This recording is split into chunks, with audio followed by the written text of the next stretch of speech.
Thank you, sirs, for enlightening us with the lamp lighting. I request Mr. Jacob, Dr. Jacob, to just speak a few words.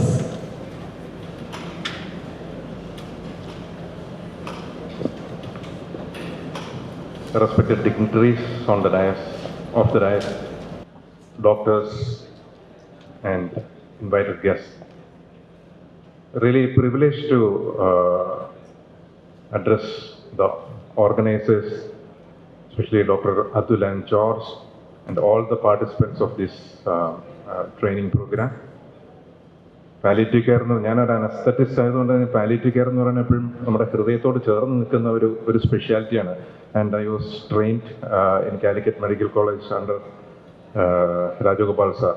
അതുകൊണ്ട് തന്നെ എപ്പോഴും palliative care ആക്ടിവിറ്റിയും അതുമാത്രമല്ല നമ്മുടെ ഒരു കേരള മലയാളിക്ക് എപ്പോഴും അഭിമാനിക്കാവുന്ന ഒരു ഹെൽത്ത് കെയർ സെക്ടറിൽ അഭിമാനത്തോടുകൂടി പറയാവുന്ന, ഞാൻ കാർഡിയക് അനസ്തറ്റിസ്റ്റ് ആണ്, ട്രാൻസ്പ്ലാന്റ് പ്രോഗ്രാമിലൊക്കെ ഇൻവോൾവ് ആയിട്ടുള്ള ആളാണെങ്കിൽ പോലും നമ്മളെപ്പോഴും അഭിമാനത്തോടുകൂടി പറയുന്ന ഒരു സ്പെഷ്യാലിറ്റിയാണ് പാലിയേറ്റീവ് കെയർ. ബിക്കോസ് അത് ഗവൺമെൻറ് സെക്ടറിലായാലും പ്രൈവറ്റ് സെക്ടറിലായാലും മലയാളികൾക്ക് എന്നും എപ്പോഴും ആക്സസ് ചെയ്യാൻ പറ്റുന്ന ഒരു കെയറാണ്, ഒരു ഏരിയ ആണ് ഹെൽത്ത് കെയർ സെക്ടറിൽ പാലിയേറ്റീവ് കെയർ മെഡിസിൻ. അത് കേരളത്തിൽ അതൊരു റോൾ മോഡലാണ് ബാക്കിയുള്ള സംസ്ഥാനങ്ങളിൽ നിന്ന് മറ്റുള്ള സംസ്ഥാനങ്ങൾക്ക്. അവിടുന്ന് തന്നെ പല ടീമുകളും പാരിക പോലത്തെ പാലിയേറ്റീവ് കെയറിൽ ട്രെയിനിങ്ങിന് വരുന്നതും ഒക്കെ നമുക്ക് വളരെയധികം പ്രൗഡായിട്ടുള്ള കാര്യങ്ങളാണ്. ആൻഡ് അരികെ is A proud project of pet project of IMA Cochin, and IMA Cochin is really privileged to associate with the organization in training of the program. So I wish the program all the very best. Thank you. Thank you, sir, for your kind words. ഞങ്ങളുടെ heart care ഫൗണ്ടേഷൻ്റെ ഒരു ട്രസ്റ്റിയാണ്. ഞാൻ heart care ഫൗണ്ടേഷൻ്റെ ഒരു meeting തൊട്ട് താഴെ ഫ്ലോറിൽ നടക്കുന്നു. അത് governor participate ചെയ്യുന്നൊരു ഫംഗ്ഷൻ ആയതുകൊണ്ട് കറക്റ്റ് ടൈമിൽ സ്റ്റാർട്ട് ചെയ്യും. അതുകൊണ്ട് ഞാൻ എന്നാ പ്രോഗ്രാമിലേക്ക് പോവുകയാണ്. So once again thank you for the invitation. Thank you. Thank you, sir. I request Mr. Pradeep to also speak a few words.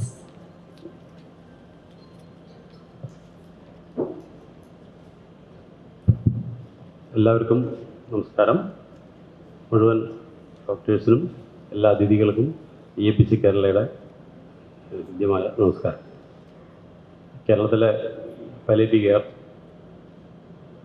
കിടപ്പ് രോഗികളുടെ അവകാശം ഉയർത്തിപ്പിടിക്കുന്ന ഒരു കൂട്ടായ്മ എന്ന നിലയ്ക്ക് ഏറ്റവും ശാസ്ത്രീയമായ പരിചരണം കൊടുക്കുവാനുള്ള നമ്മുടെ ബാധ്യത നമുക്ക് നിർവഹിക്കാനുണ്ട്.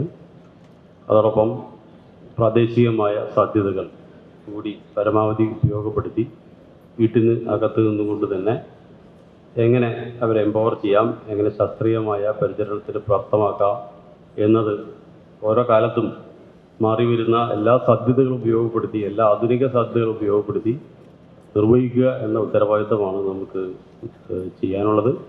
അതിനു വേണ്ടിയുള്ള ഈ പരിശ്രമങ്ങളിൽ ഒരു ദിവസം, വിലപ്പെട്ട ഒരു ദിവസം ഇവിടെ എത്തിച്ചേർന്ന എല്ലാവർക്കും EAPC കേരളയുടെ നന്ദിയും കൃതജ്ഞതയും അറിയിക്കുക. Thank you, sir.